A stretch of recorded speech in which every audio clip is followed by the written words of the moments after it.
The driver of an 18-wheeler is not expected to face any charges in a deadly crash that happened on Friday. However, the Bexar County Medical Examiner has identified the other driver who was killed in the crash. He is identified as 44-year-old Juan Lea. According to the Bexar County Medical Examiner's office, the crash happened on North Weidner Road near Crosswinds Way and I-35.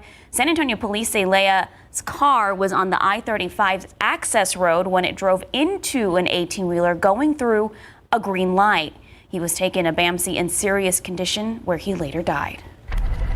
Now to the ground war in Ukraine. Ukrainian forces are gaining ground and reclaiming Russian-held territory in a massive counteroffensive. In Moscow, there's new concern about Russian resources amid waning support for the war. ABC's Justin Finch has a story from Washington. This morning, signs Ukraine is making headway in its wide-ranging counteroffensive. Ukrainian fighters raising their nation's flag in the area of Izium in the northeastern Kharkiv region. This map showing in blue more than 1,000 square miles of land Ukrainian officials say they've taken back near Kharkiv, Ukraine's second largest city. In its nightly address, Ukraine's President Zelensky saying the path to victory is difficult, but that troops will manage. Already, Ukraine's escalating attacks are forcing Russians to retreat. This operation was possible because of the resolve of the armed forces, because our commanders, from the president to every commander in the battlefield, are so devoted to the victory.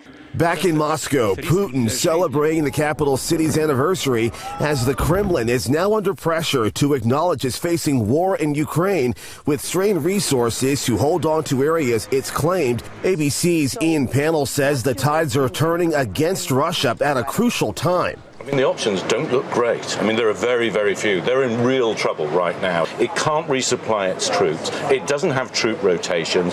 It's lacking in the equipment and the ammunition. And as I say, they're on the defensive everywhere. Russia responded Sunday with attacks on infrastructure, leading to electricity outages and a power station fire that killed one. The massive Zaporizhzhia nuclear power plant now shut down with fighting nearby. At the White House, President Biden not commenting on Ukraine's counteroffensive, saying only that, quote, things are in progress. Justin Finch, ABC News, Washington.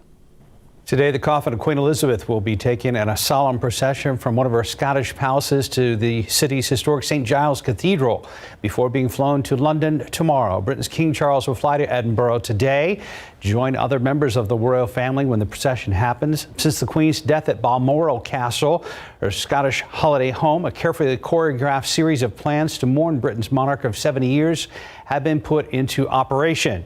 Yesterday, she was taken by hearse on a 6-hour journey from Balmoral through the picturesque Scottish countryside. Tens of thousands of well-wishers lined the roads to pay their respects, while huge crowds gathered in Edinburgh to greet the arrival. President Joe Biden has a big goal: cut cancer deaths in half over the next 25 years. It's called the Cancer Moonshot Initiative. He'll talk about where the efforts are in Boston later today. The speech is expected to draw parallels between the push to land on the moon in the 1960s and Biden's own, quote, vision for another American moonshot, a future where we end cancer as we know it.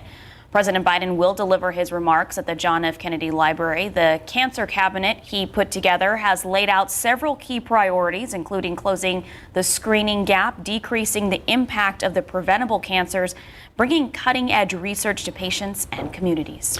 At the U.S. Open, Carlos Alcaraz has used his combination of determination and maturity to beat Casper Ruud in the U.S. Open final Sunday to earn his first Grand Slam title at the age of 19. He becomes the youngest man to be ranked number one. Alcaraz, a Spaniard who was appearing in his 8th major tournament and second at Flushing Meadows. He's also attracted plenty of attention as someone who is considered to be the next big thing in men's tennis.